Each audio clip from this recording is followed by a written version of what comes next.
Can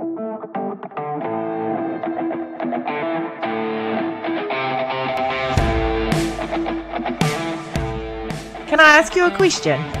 Are you ready to get and keep momentum in your business? I hope so, because it's Penny Elliott here, your host to having the perfect mix of the woo with the do. If you're ready to create the life that you want through a business designed by you, then tune in. Hello and welcome to the Get Momentum for Online Entrepreneurs podcast with your host, me, Penny Elliott. This is the show where we match the woo with the do. So it's your perfect mix of mindset and strategy to have fast success in your online business.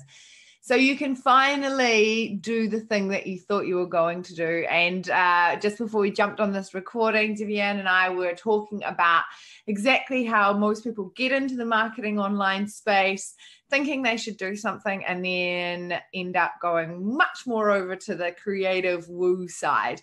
So it dovetails really well into this interview today. I'm so privileged to have you all the way from a tiny village outside of Coventry on the other side of the world. How amazing is technology? So welcome to the show.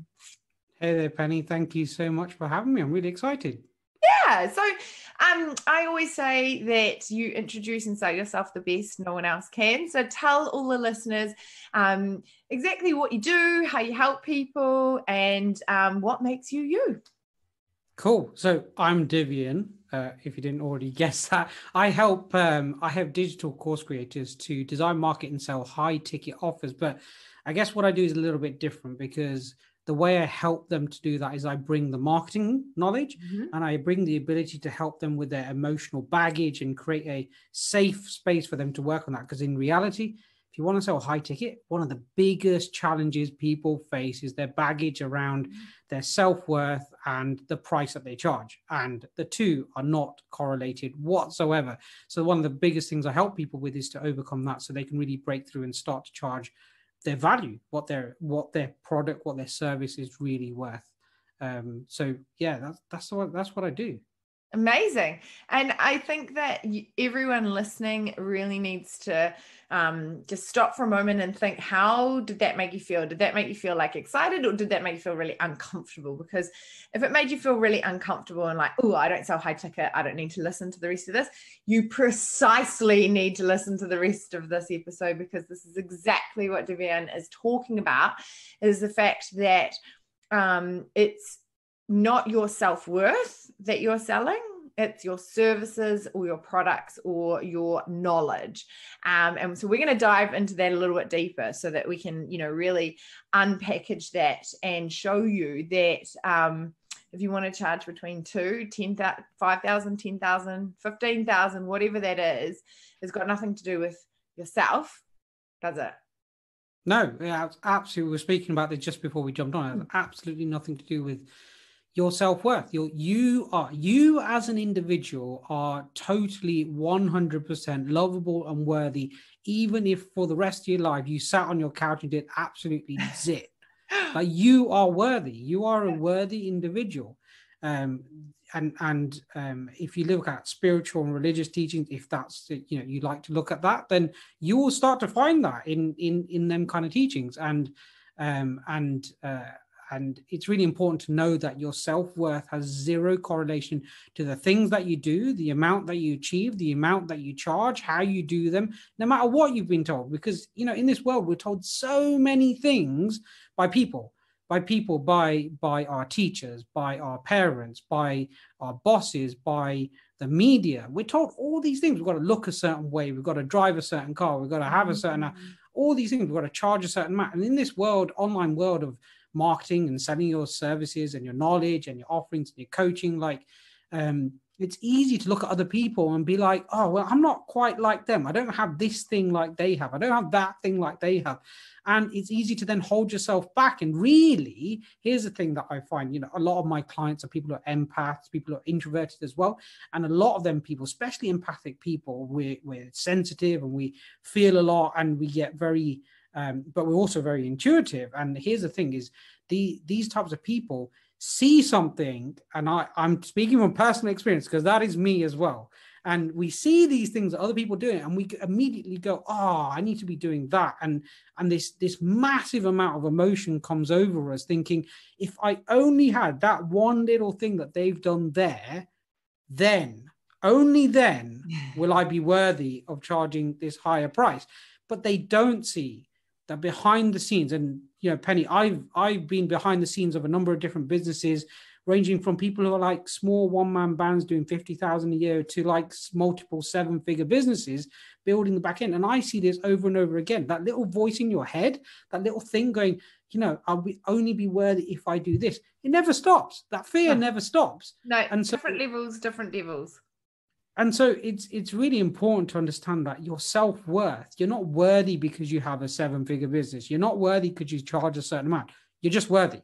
Yeah. And then when you realize that, you can charge whatever you want. Amazing. Because they're not related. Awesome. So just take that away. You're worthy. Amazing. Yeah, it's probably I would say that's probably the most important thing that I have learned in life. And it's part of my mission in life to share that with people and let them really understand that they're worthy. Because when you know that right to your core, yeah, you can experience more joy and happiness. And when you experience joy and happiness, people want to buy stuff from you. Yes. Hallelujah. I totally agree. So I guess like that dovetails well into the first question that I always ask people is like creating that consistent flow of clients. Like, what is your secret sauce? Is it when you're in a place of joy and happiness, then people will buy from you? Or have you got something else? So for me personally, it's about being in this place of joy and happiness. And now I had to think about this and thought about specific strategy as well, that I'll share one strategy that I use. But what's really important to understand before I share this strategy is you've got to realize what brings you joy and happiness. If you're extroverted versus introverted, it's different. You might be what my friend calls an omnivore. I don't know if that's a real thing or a name that's made up, but cool. You know, if you're an omnivore in the middle where you have both tendencies, it will be different for you. But you got to realize what brings you joy and happiness. And there's lots of different ways to market yourself, lots of different ways to get clients. And you've got to really home into, what do I absolutely love doing? So you just keep doing it. You might even feel tired, but you just love doing it. And the thing that I've always found works for me is networking. Like, I network with not just clients, but people who have the audience that I want to be in front of. And I've always loved it. When I first started in business, after I started in business, different business, almost 10 years ago, when I finished university at the age of 22, and I just went networking like crazy. And at one point I was going to 8 networking events in each month. And these, you know, in that particular industry, I was in the property industry, and in that particular industry, back then, there weren't many local networking events. So some of them networking events, I would travel about 2 or 3 hours to get there and be one of the first there. And I would be literally the last person in the room, and then travel 3 hours back whilst eating my McDonald's while I'm driving back on the way home. That's how we met, not eating McDonald's, everyone. Eating McDonald's, but that's how we met, through networking basically online, you know, through 20K Nation. And yeah, I mean, you just completely stand out as the person. I mean, didn't you get the award for the most helpful in the group? Yeah, it was like the most engaged, helpful person in the group, because I just love helping people, and you know, you make the best connections. You do your best work when you're doing the things that you absolutely love doing, and I love people. Yeah. You know, I tried other strategies. I've tried posting 3 times a day, and it was like, I can do it, but you know, not I'm not going to be jam. Like, not my jam, you know. So I guess what I'd say is, do what you absolutely love doing, and you'll do it really well, and you'll do it when you're tired. You know, today we're over here in the UK. It's like past 9 p.m. and normally I'm actually asleep by now because I wake up early, and I've probably been on about, this is my second interview of the day, actually, and probably the 6th call that I've been on today. But I love it because it's my energy, it's my jam, it's what I love doing. So I'm just going to keep doing it. Amazing. Oh, and we're so grateful for you being on here. So I guess one other thing that I like to call a massive BS on, because it's funny how you said, like, I could post 3 times a day. There's all these things in the online space that as an entrepreneur, and you touched on it before, like, oh, I should be doing that, but I can't because I haven't got, like, it's not perfect. So I can't post 3 times a day. Or, there's all these like, oh, I made 6 figures in the blink of an eye. And when you like actually do some research and scratch behind the surface, they've actually had a business for 4 years and it's kind of a load of BS. So I really want to highlight the fact for everyone, it's not a straight line to the top. So when have you had to really dig deep in your business after a setback to get momentum back into yourself and your business? So this is a very cool question to ask, because it wasn't that long ago. It was a couple of months ago. So a couple of months ago, when in the UK, when we were in lockdown for a couple of months, there was some changes. The first time, yes, we are currently in lockdown right now as well, but it's like a semi-lockdown. It's kind of go to work if you can, don't go to work if you can't, but like don't go out. Just don't breathe on anyone. Yeah, basically. But keep making money because I don't want to be fired as the Prime Minister.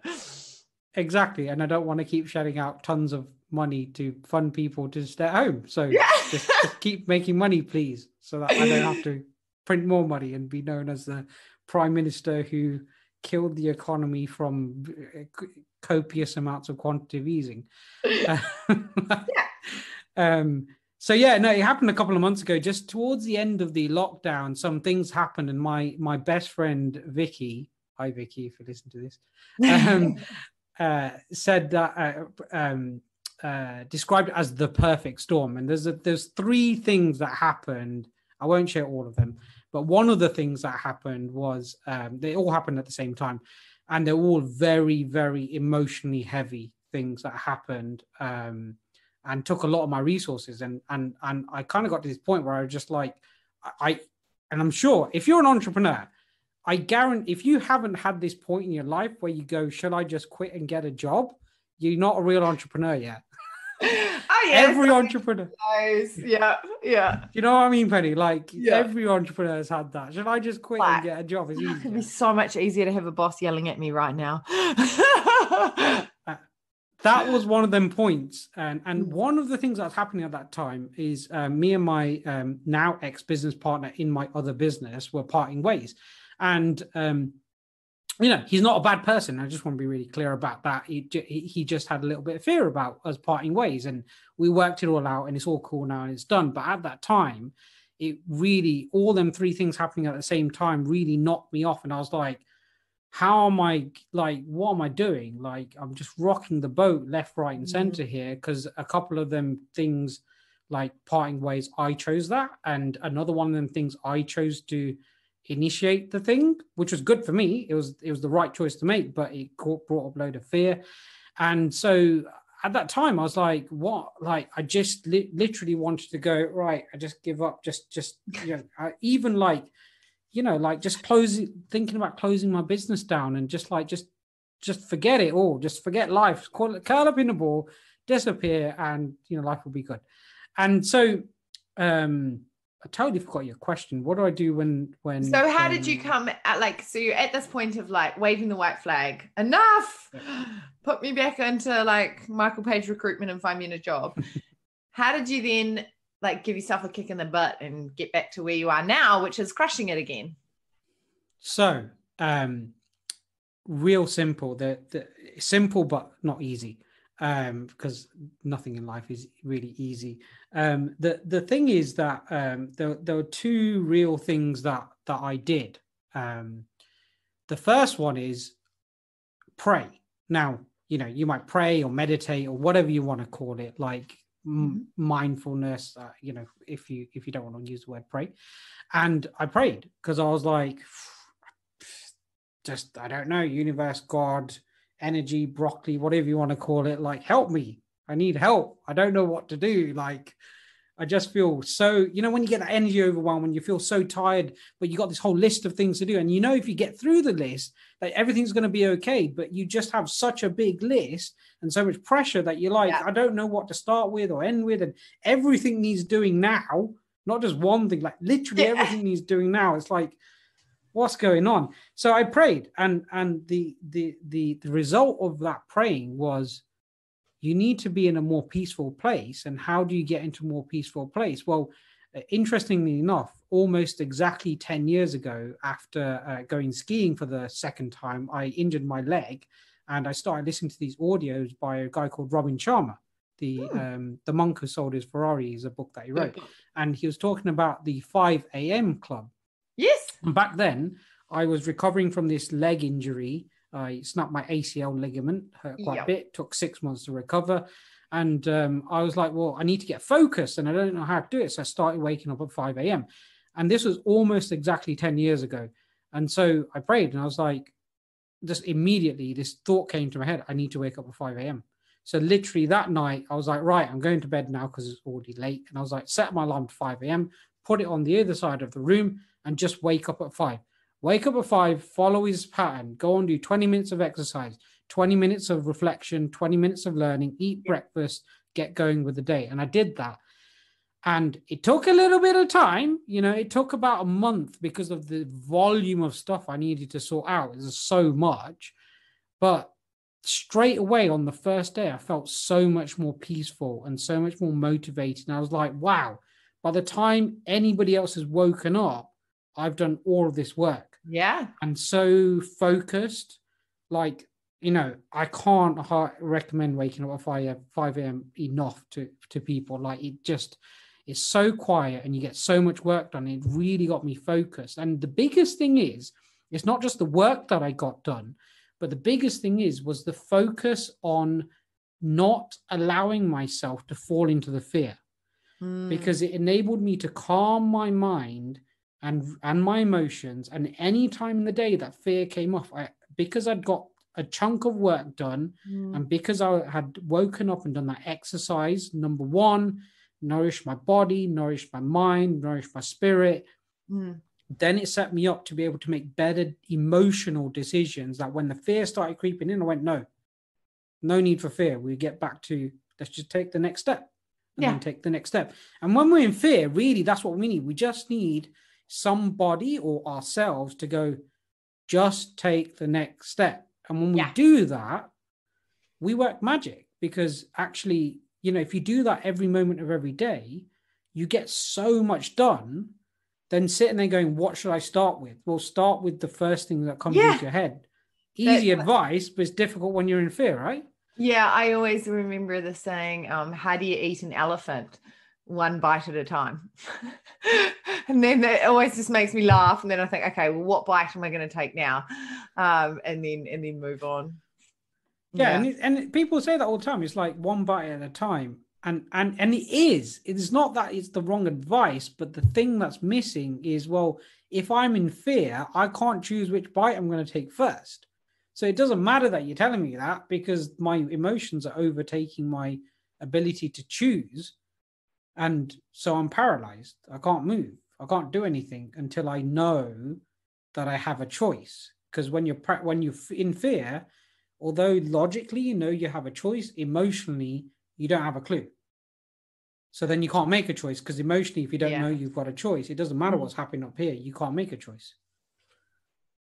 So that's what I did, was like, well, how do I curtail the fear? And I do that by getting you got to look after your body. You got to look after your emotion. You got to look after your spirit.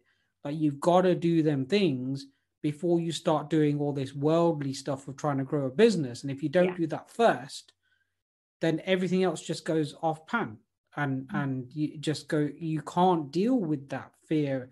And here, let's be real, right? The world went into lockdown at various points in time.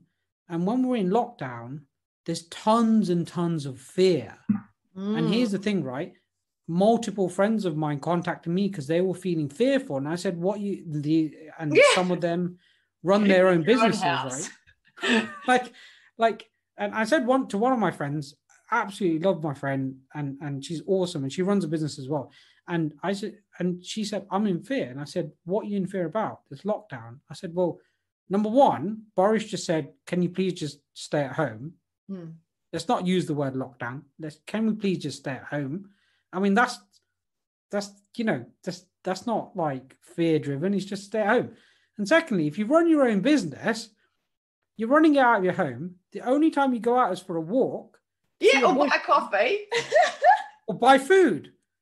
Which one of them things have changed? Well, none of them. So there's no need for fear, right? And there's not a judgment of anybody who's felt fear. But the thing is that it's easy to get consumed by the fear of other people, which is not your fear. No. Just keep and we have enough fears of our own anyway. So there's no point in taking on other people's. So I found in that time of the morning, because everyone's asleep, I feel energy of areas and people and stuff. And I really feel it. Like when the lockdown was announced the Saturday in the UK, I was in Sainsbury's. I knew something was getting announced. Didn't know what. And I walked into Sainsbury's and I was like, I've got to get out of here. Like I can feel everyone's anxiety.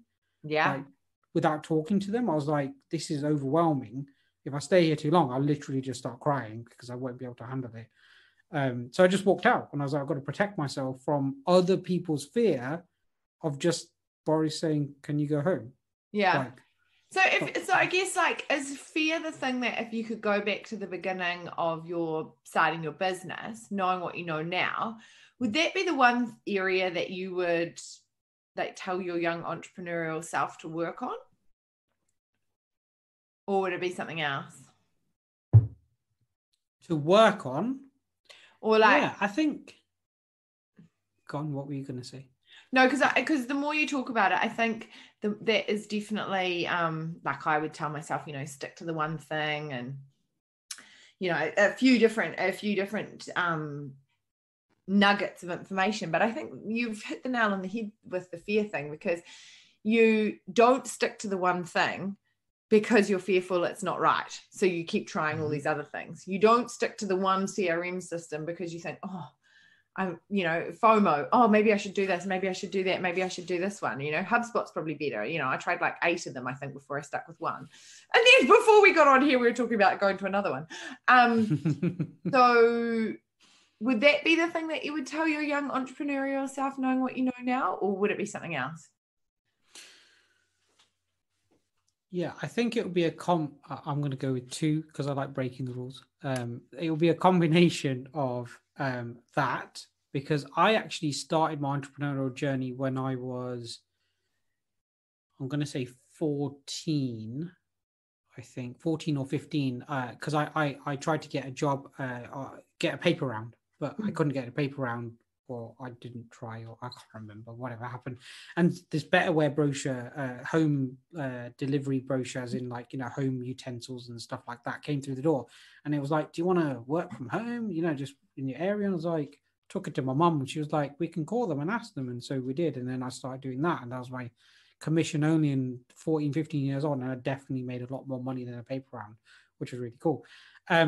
But I think, yeah, the fear is definitely one of the things that I say is like, thing is, when we have fear, we can't all of us can get rid of the fear. But the thing I'd say to my previous self is be okay with feeling the feelings that you get when you're in fear, because if you're okay with it and you walk through it, you'll be stronger next time it comes up, and the world's not going to end from that. So that's the first bit I'd give. But the second bit, which I actually wrote down before this, is make decisions that lead to more happiness. So the two are kind of linked, right? Because walking through fear makes you more resilient and therefore leads to more happiness. So the main thing is, I'd say, deal with your fear, walk through your fear, be okay with feeling that fear, and that will lead to more happiness, and make more decisions that lead to happiness. Because if you do things that make you happy, you will make money in business. You'll be happy in life. You'll get the things that are good for you, that you want. You'll get them things if you're happy in what you do. But the minute you start doing things that other people think you should do based on not really having much information about your life or you destroy your happiness. And happiness is the most important thing, really. Yeah, totally. People buy your vibe. And if you're vibing high, then the money flowing in will be high too. Totally agree. Yeah. So what legacy are you wanting to create and leave in this online space? I mean, you've kind of alluded to it already in this interview, but I know that you're well prepared. So how did you want to articulate that? Yeah, so I'd say the underlying foundation of what I feel my purpose is in this business and generally in the world is to help people find more happiness, and that's through their and specifically right now that's through helping people in their businesses, and helping them realize the key components to being happy. And one of them is hard work. None of this, we're speaking about this before, none of this spend $5,000 on ads in the click, that you see in the ClickFunnels group, and you'll make $250,000 in a week. Yeah, I've tried that lots. I can tell you that doesn't make me happy.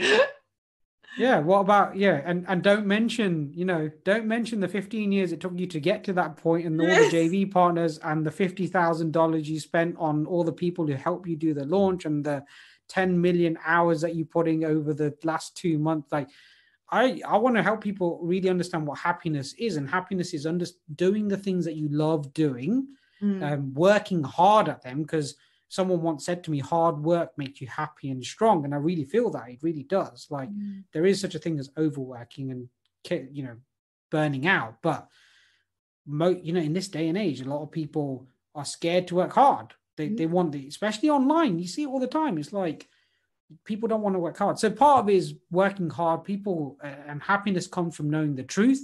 So I don't want to spread any lies. I don't want to say spend $5,000 on Facebook ads and make 200K in a week, because in reality, for somebody starting out or somebody partway down their journey, unless you've had loads of years of experience and you've got loads of JV partners and all that kind of stuff, it's not real for most people. Only in our industry do people talk about them stats. You go to a bricks and mortar business, they don't think, oh, I'm going to grow my business by 3,000% this year. They go, well, 20, 30% is good. If we can grow by 20-ish%, 30%, that's a decent growth rate, that's pushing it on some industries. So like having that mindset of what is a good, what is the truth, what is real, and most importantly, the mindset shift of taking responsibility for your life, because ultimately responsibility, if you do that one thing and take responsibility, you will be so much happier, and you will actually be able to discern the difference between somebody showing these figures and pretending that everybody can do that versus the reality of entrepreneurship or anything. Because if you take responsibility, you'll look at your numbers, you'll look at yourself, you look at the effort you put in, you calculate your hourly rate, you'll calculate your actual profit, and you'll make real decisions based on that, and not be jumping at the shiny pennies. And look, no disrespect for anybody who's done that. I've been there, done it, got the t-shirt several times over. So I'm not saying this from a place of experience. The shiny pennies are shiny for a reason, because it sells. But most of the time, the people who make the money are the people selling the shiny pennies. So I think it's important to realize where you're at, and of course sell, because that if you don't sell, people aren't going to feel your greatness and your light in the world. But sell knowing that you're selling to make a difference, not selling for the sake of selling. And you'll bring more happiness to yourself. And I so strongly believe that if you are an example in the world of being happy in your business and in your life, that is the only way, not one of the ways, but that's the only way to help other people to be happy. So for me, it's a matter of integrity. I've got to show up and do the things that make me happy. And by doing that, and when I mentor people and coach people, like, they will feel that, and they will do the same thing and change their lives. Amazing. Well, from what I can see from your online presence and how you've dealt with clients, that you're definitely, creating that legacy already. So that's amazing. So how can people get in touch with you? So a few ways. You can go to my website, divianmistry.com. So that's spelled DIVIANMISTRY.com. I'm sure you put it in the show notes or something like that. Yes, we will. You can find me on Facebook. My personal Facebook profile is Divian M, and my Facebook page is also got named after me, Divian Mistry.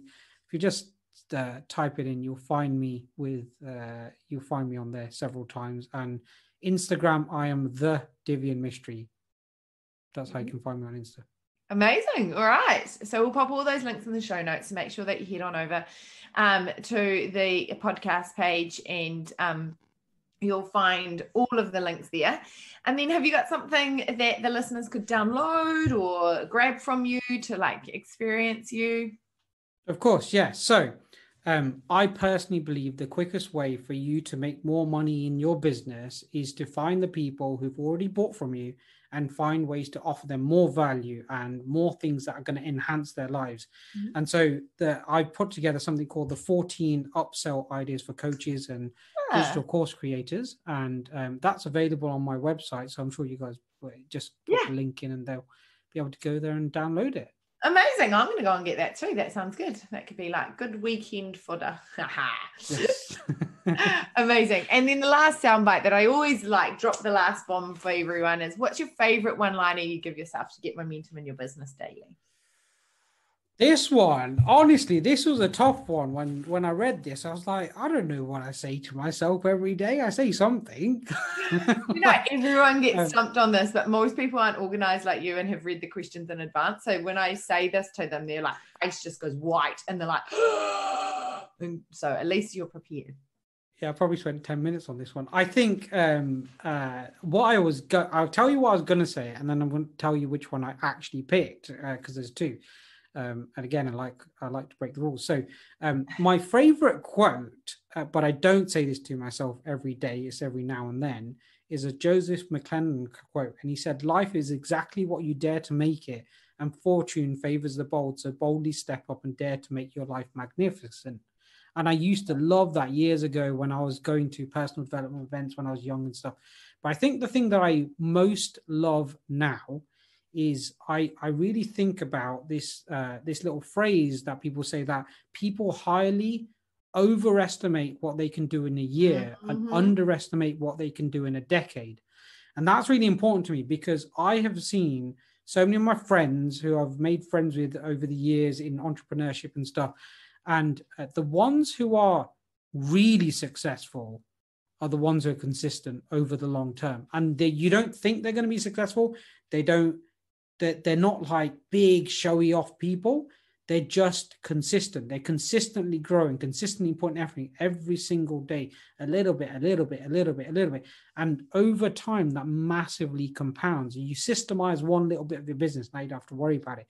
You hire one person to do one little bit over here, now you don't have to worry about it. But you don't do that all in one go. You do it consistently. You do a little bit and you do a bit more, and you learn a bit more and do a bit more and learn a bit more and do a bit more. So for me, that's probably the thing that, although I don't remind myself of that specific statement, that's the thing that goes to my mind every day is, Divian, you got to be consistent. Just keep going, and make sure you balance your days so that you can keep going. And so, yeah, I'd say that's the little soundbite bit at the end that keeps my momentum, is if I can just keep going, if I can be steady like the tortoise and not the hare, then I'm probably going to win the race. Yep. So true. So true. I often say that I'm the tortoise plodding along. If I get there in the end. Yeah. Okay. Well, hey, thank you so much for sharing so much with us. I think that a lot of people will have really found this to be a excellent episode, and go away and have a real good think about, what's holding them back.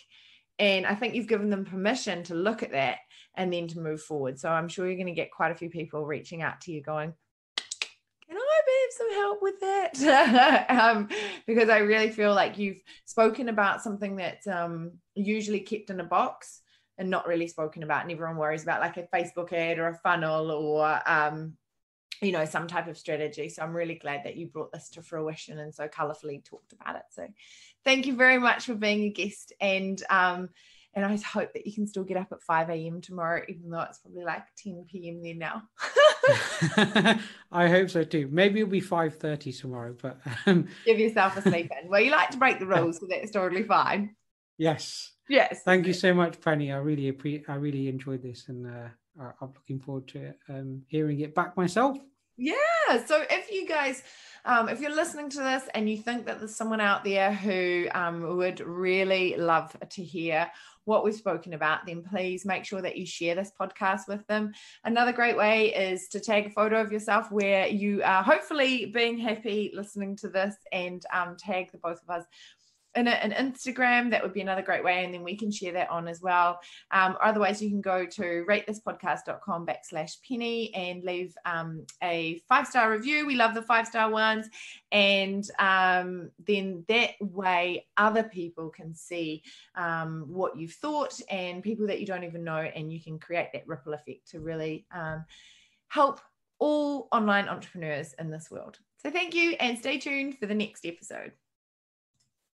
If you love the woo with the do and you want to dive deeper into how you too can get and keep momentum in your business, then join thousands of other online entrepreneurs like yourself and head on over to Amazon and grab a copy of my book, Get Momentum, your ultimate guide to create 100K in 100 days without fear, overwhelm, and burnout. And while it's being delivered to you, you'll have time to leave a 5-star review of the podcast before you head on over to the next episode.